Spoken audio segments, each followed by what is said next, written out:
Late lunch ng aking biyenan. Talagang napasarap ng tulog. Kape tayo. Habang nagbabantay ng pagkain ni nanay, ako naman ay nag-a-afternoon coffee break. Yan.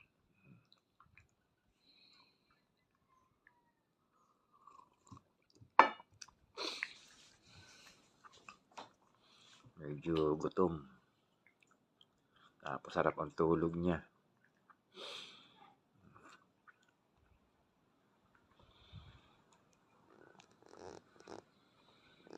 Ito lang ang ating gawa maghapon.